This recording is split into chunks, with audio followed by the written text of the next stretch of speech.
There's this one lake in Central America that if you look closely enough, you're gonna see the tops of trees in the lake. And these are not islands, these are hilltops.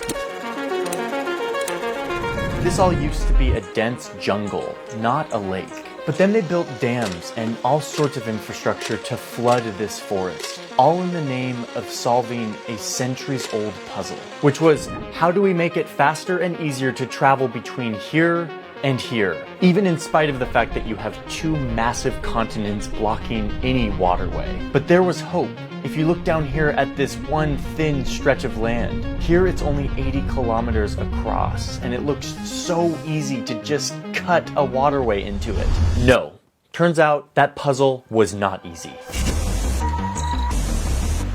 This little 80-kilometer strip of land proved to be really hard to cut through. But as long as international trade continued to grow, there continued to be great powers looking for new waterways to shorten their routes and to increase their power. For whoever controls the water has the power. And these great powers always focused on this narrow stretch of land, from the Spanish in the 14th century to the Scottish in the 15th. But then the most earnest and serious attempt was in 1880, when this guy, a French engineer, Ferdinand de Lesseps, shows up and is like, hey, I got this. He had just completed another big world-changing canal over here. He was feeling very confident and he's like, yep, I'm your guy. Let's build another canal. It'll be easy. We'll just dig down to sea level and reroute the river like we did in Egypt for the Suez Canal, and it'll be great and I'll be famous. But listen, de Lesseps, Egypt is a flat desert and Panama is not.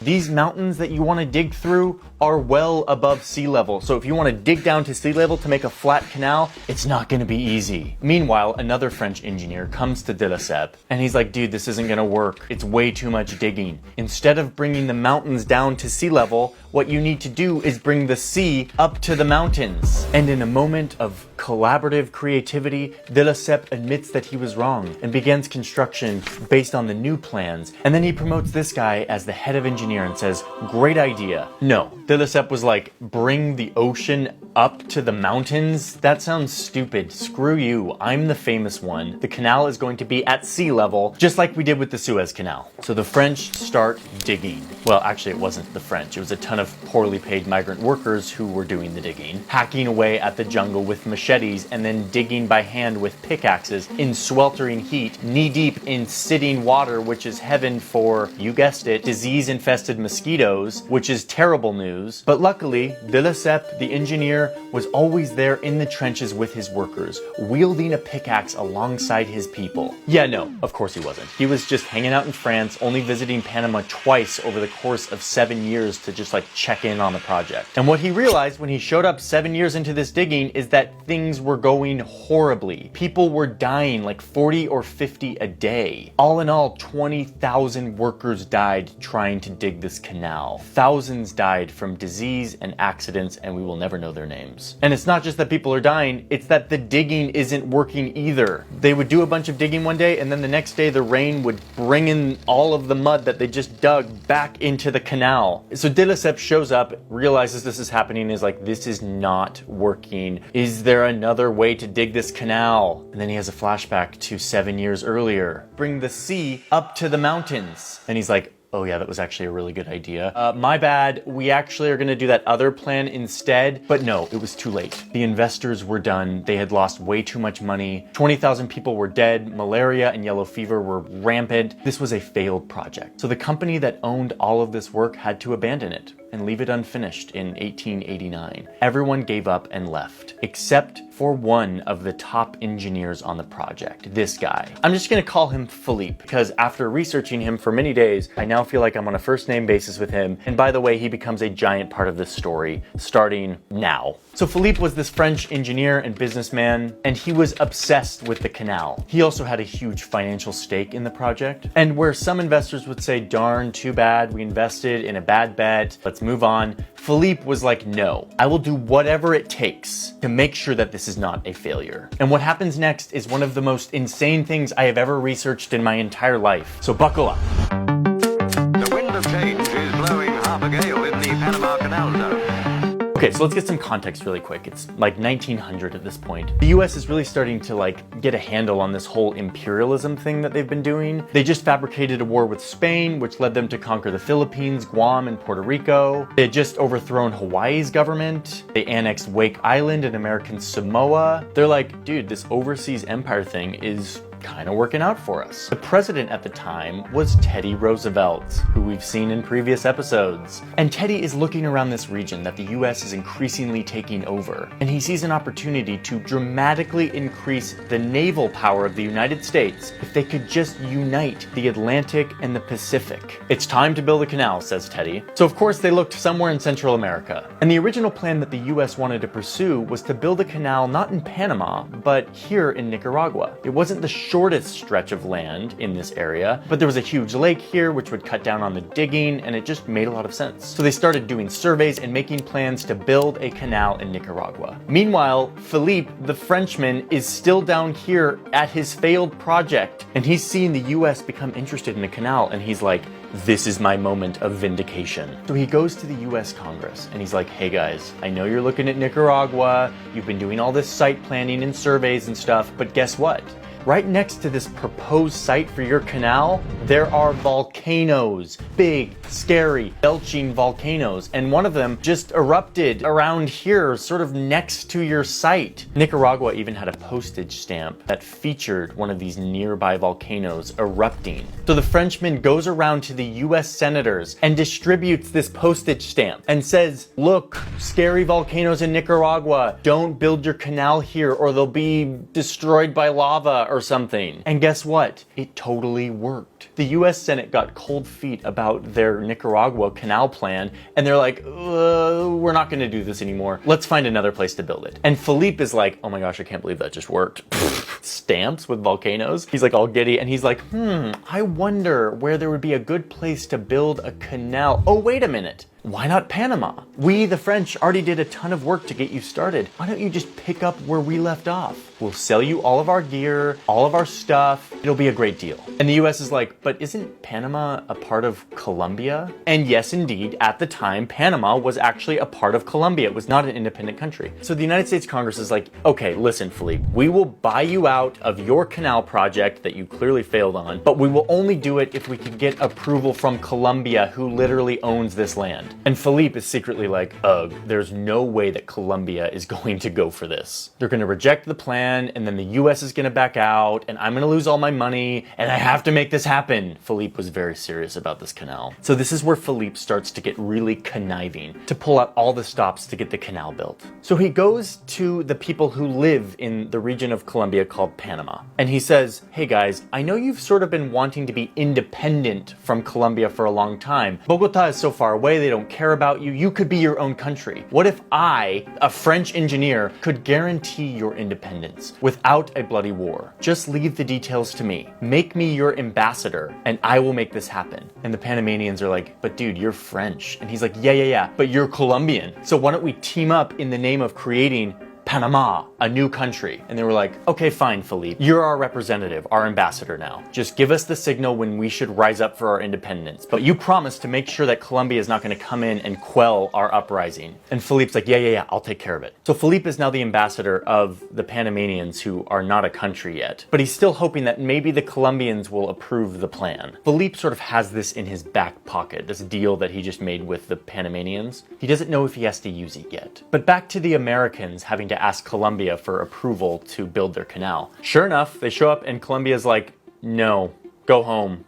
You guys are way too aggressive around here lately. We're not interested. No canal. See you later. So the US goes to Philippe and they say, sorry bro, the deal is off. Colombia said no. We said we'd only do this if Colombia said yes. After all, Panama is a part of Colombia. And Philippe is like, wait, hold on, I have a plan for this. I've been talking to the Panamanians and they want to break away from Colombia. And they made me their ambassador. I've even written them a new constitution and designed them a new flag. Wait, Philippe, are you a graphic designer? No, but I designed them a flag anyway. We can still make this canal thing happen. All I need need you guys to do is show up with your navy to make sure that the Panamanians can rise up for independence without Colombia coming to shut it all down. And the US Congress is like, dude, you're nuts. See you later. But out of nowhere, the president at the time shows up and is like, did somebody say stage a theatrical revolution to take over more land and increase American power? Teddy was back on the scene. Teddy loves this kind of stuff. He loves the sort of like backroom deals.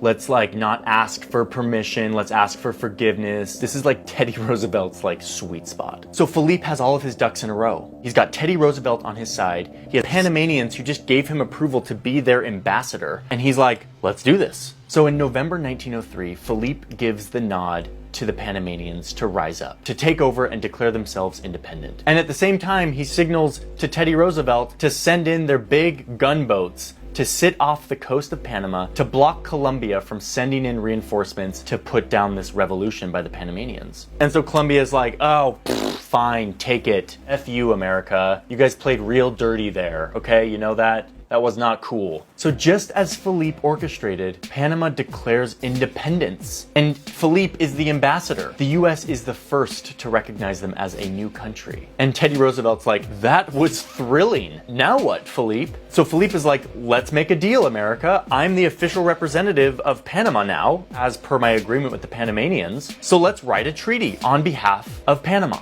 So he travels to the United States and starts working on a treaty between the United States and Panama that would give the USA the rights and sovereignty over this strip of land to build a canal. I mean, this series of events is insane. France fails to build a canal, so one French dude, an engineer, tries to redeem the whole thing by convincing the US to change the location of their canal, and then creates a revolution and convinces the US to help back that revolution so that he, a Frenchman, can be the ambassador of the newly created country of Panama and make a deal with the US. Whoa, Philippe. He was like the one-man band lobbyist who somehow like finagled this whole situation. So Philippe and the Secretary of State of the United States draw up this treaty. It gives the US total control over this strip of land for them to build their canal. No Panamanians were in the room when they drafted this treaty. They gave no approval of this. This treaty was between the US and Panama, but really it was between the US and Philippe, the French engineer. So now the US military shows up to Panama to like claim this land that they now see as theirs. And the Panamanians are like, dude, WTF, what are you doing here? And the US is like, oh, you signed a treaty with us giving us all this land. And Panama's like, no, we didn't. And then they're like, oh, wait,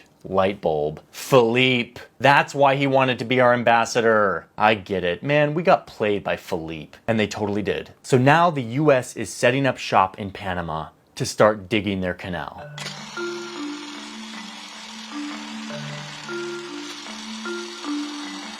The US picked up right where the French left off, using effectively the same route that the French had dug during their 7 years of misery. And, speaking of misery, the US was able to learn from the French's mistakes. They started using railways to truck out all the dirt so that the mud wouldn't slide back into the canal. And they learned how to drain the puddles of water so that it wasn't like a haven for disease-infected mosquitoes. And, most importantly, they didn't try the crackpot idea of trying to dig a canal all the way down to sea level. They went with the much better idea of digging the canal up high, 26 meters above sea level, and using clever engineering to get ships up to that level. Like I said that one French engineer, and de Lesseps was like, no one asked you, get out of here. So after 10 years of construction and a visit by Teddy Roosevelt, who staged this amazing photo shoot of him wearing a Panamanian hat, sitting on one of the machines, all to boost morale to get this project done. After all of that, the US completed this dream of slicing a water route through this 80-kilometer stretch of land. Philippe, at this point, is back in France, probably exhausted from all of his scheming, but ultimately very pleased that he was able to pull it off. So the canal is done, and here's how it works.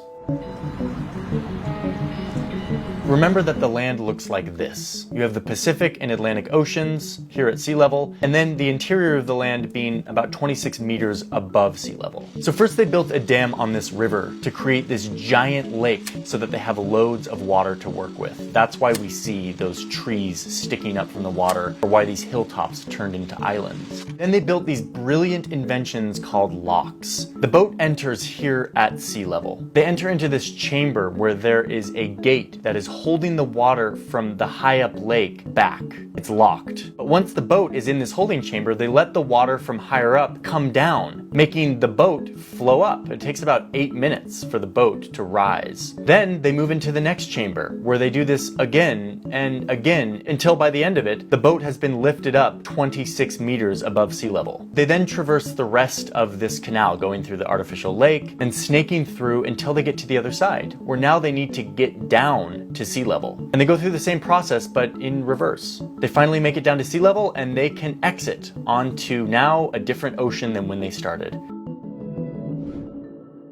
It's honestly an engineering marvel, and it reshaped the global economic landscape, making it easier and safer to move goods and people around the world. And yeah, the US was very serious about controlling this little strip of land, this choke point that they had built. If you look at a map from the early or mid 1900s, you're going to see that the Panama Canal Zone was always marked as a sovereign part of the US. Controlling a choke point like this gives you a strong strategic advantage, and the US knew that. But the world would finally decide that big powers shouldn't actually be able to swoop in and take over whatever land they want.